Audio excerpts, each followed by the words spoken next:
Oi cinéfilos, meu nome é Carolina e bem-vindos a mais um vídeo do Assista um Filme. E no vídeo de hoje, finalmente, eu vim trazer a crítica de O Agente Secreto. No longa acompanhamos Marcelo, um homem que, durante a ditadura militar, precisa se mudar para Recife para fugir do seu passado violento e misterioso. O filme tem direção e roteiros assinados por Kleber Mendonça Filho, sendo este o representante do Brasil para o Oscar de Melhor Filme Internacional. E depois de tanto ouvir falar sobre O Agente Secreto, e principalmente depois de tantos elogios que a gente ouviu, principalmente vindos da gringa, né? Tantos prêmios que o filme recebeu durante aí essa caminhada até o lançamento dele aqui no Brasil, sinto que é uma estreia que é praticamente impossível não ficar animado, e devo dizer que eu fui assistir esse filme com expectativas altíssimas mesmo, eu tava esperando que fosse um filme que fosse mudar minha vida, e devo dizer pra vocês que eu acho que ele cumpriu bastante, grande parte desses requisitos, e foi um filme que eu gostei bastante. O filme, então, é um thriller político, onde a gente acompanha essa mudança do Marcelo para Recife, sem saber exatamente por que ele está se mudando, e nem quais perigos ele está fugindo ou enfrentando ali dentro da história. E isso são coisas que a gente vai descobrindo pouco a pouco dentro da narrativa. E muito por conta desse mistério, o filme prende atenção com muita facilidade, até porque a gente vai acompanhando essa história do Marcelo na sua nova rotina, os contatos com pessoas diferentes, né? E também porque a gente vai acompanhando algumas histórias em paralelo, como do delegado Euclides e dos matadores de aluguel, o Augusto e o Bob. E até por desconhecermos sobre o passado do Marcelo e o que levou ele a se refugiar em Recife, o filme tem todo um clima de paranoia, até fazendo uma referência ao período vivido pelos brasileiros dentro do filme. E assim como o protagonista, nós espectadores também acabamos duvidando um pouco de todo mundo dentro da história, meio que sem saber quais são as reais intenções de todo mundo, e também tendo aquela sensação de que ninguém tá totalmente seguro dentro da trama. E parte disso, claro, vem das diversas demonstrações dentro do filme de policiais e agentes de autoridade agindo como bem entendem, evidenciando as investigações, a indiferença, as injustiças e acobertamentos, algo explícito desde a cena de abertura do longa. Eu senti também que essa atmosfera dentro do filme de paranoia lembra muito Todos os Homens do Presidente, que também é um filme que se carrega muito dentro desse sentimento de desconfiança, né?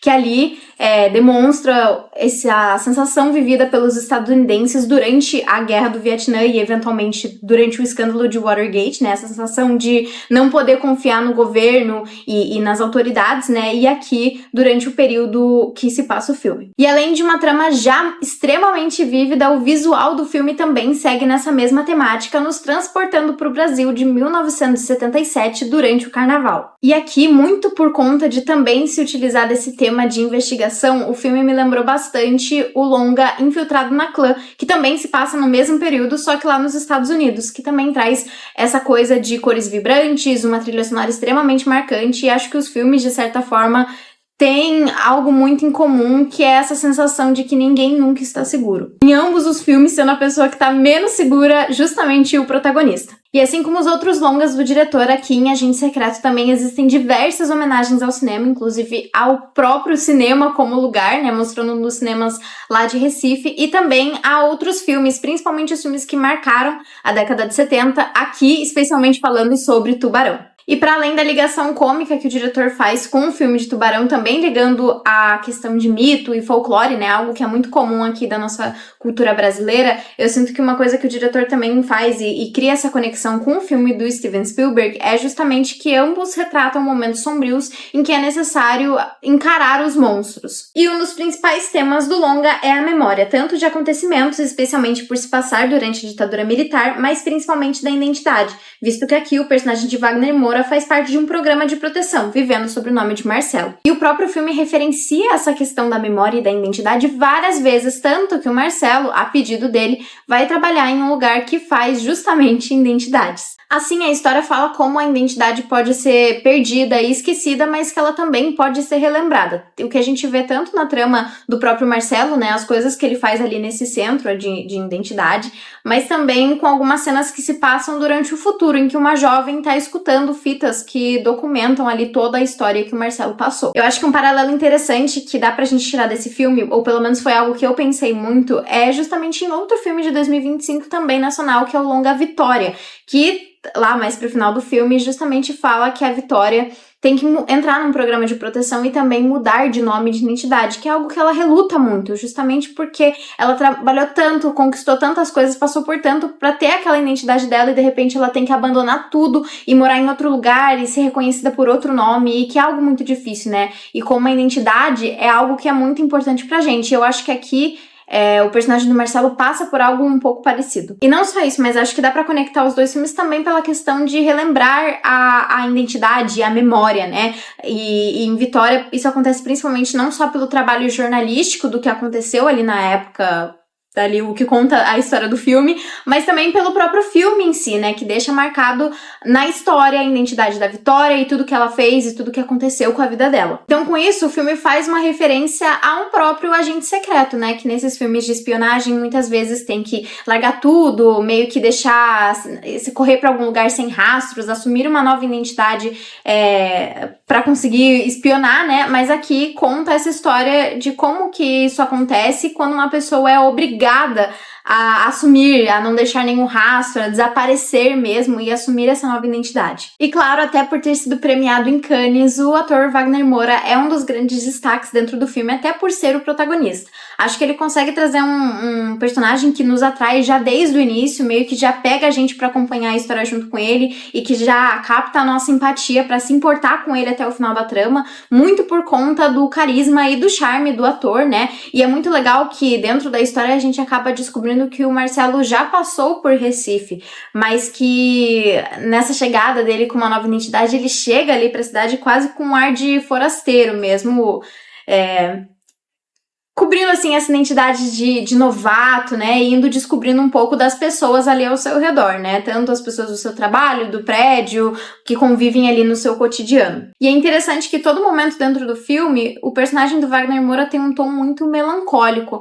Acho que muito do medo, principalmente, da paranoia que ele sente durante toda a história, mas também por conta dessa perda de identidade, né, de precisar, de ser obrigado a largar tudo e realmente assumir essa nova persona que não é ele, né? Mas apesar de excelente dentro do papel, eu sinto que o grande destaque desse filme, alguém que acho que vai ser muito relembrado aí por muito tempo por conta do papel dentro de O Agente Secreto, é a atriz Tânia Maria, de 78 anos, que é quem interpreta a Dona Sebastiana. E ela simplesmente rouba todas as cenas que ela participa, principalmente por ser tão carismática, autêntica e muito espontânea. Tudo que ela fala dentro do filme parece que ela tá improvisando, mas num ótimo sentido, no melhor sentido possível. Ela protagoniza os momentos mais engraçados dentro do filme e acho que eles são muito importantes pra dar todo o tom que a gente tem dentro da história de tudo que acontece, né? Apesar de ser um filme que fala muito sobre violência, que fala sobre memória, que tem esses momentos um pouco mais tristes, eu acho que a comédia aqui dentro é algo muito forte e também muito importante, e ela que é responsável por grande parte desses momentos. E eu também senti que, por ela ser uma personagem tão brasileira, em algum momento você já conheceu alguém muito parecido com ela. Pra mim, ela tem uma personalidade muito parecida com vó. Eu lembrei um pouco da minha avó em alguns momentos, ou vós de amigos que eu já conheci, e acho que isso é uma sensação que muitas pessoas podem acabar sentindo. Ao fim, nem todas as perguntas de O Agente Secreto são respondidas. Algumas, o espectador é convidado a preencher a lacuna que falta, e outras, talvez, no fundo, não tenham uma resposta mesmo, e seja apenas uma pirraça, como o letreiro inicial sugere. Eu sei que isso parece extremamente clichê, mas O Agente Secreto é um filme para ser sentido, principalmente esses sentimentos de suspense, de investigação e de paranoia. E essa falta de respostas é algo que também faz muito sentido com a própria temática principal do filme, que é justamente a memória, ou aqui talvez a falta dela ou o esquecimento dela. Quando as primeiras sinopses do filme foram saindo, as primeiras notícias, eu vi muitas pessoas comparando com Ainda Estou Aqui, né, até por ambos os filmes serem os representantes do Brasil dentro do Oscar, mas eu posso garantir para vocês que, além do contexto histórico, os dois filmes são completamente diferentes um do outro. Sinto que Ainda Estou Aqui tem um lado emocional muito mais forte, e aqui em Agente Secreto é um lado de comédia, é um sentimento de ação, é um filme muito diferente, assim. Ambos são incríveis, mas ambos são bem diferentes entre si, então se essa era a sua maior preocupação, pode ficar tranquilo, são filmes bem diferentes e que ambos são muito especiais de certa forma, tem pontos muito interessantes e que tem atuações sensacionais, né? Ainda estou aqui da Fernanda Torres e aqui do Wagner Moura e também da dona Tânia Maria. Bom, e pra mim esse filme tem uma nota 9 e ele vai estar disponível nos cinemas a partir do dia 6 de novembro, nesta quinta-feira. Mas não foi isso, pessoal. Se você gostou do vídeo, não esquece de curtir, compartilhar, comentar o que você achou de O Agente Secreto. Também, se você ainda não assistiu, quais são suas expectativas. E também deixar aqui nos comentários se você acha que ele vai ser indicado ao Oscar e quais categorias vocês acham que ele pode concorrer. Então foi isso e até o próximo vídeo.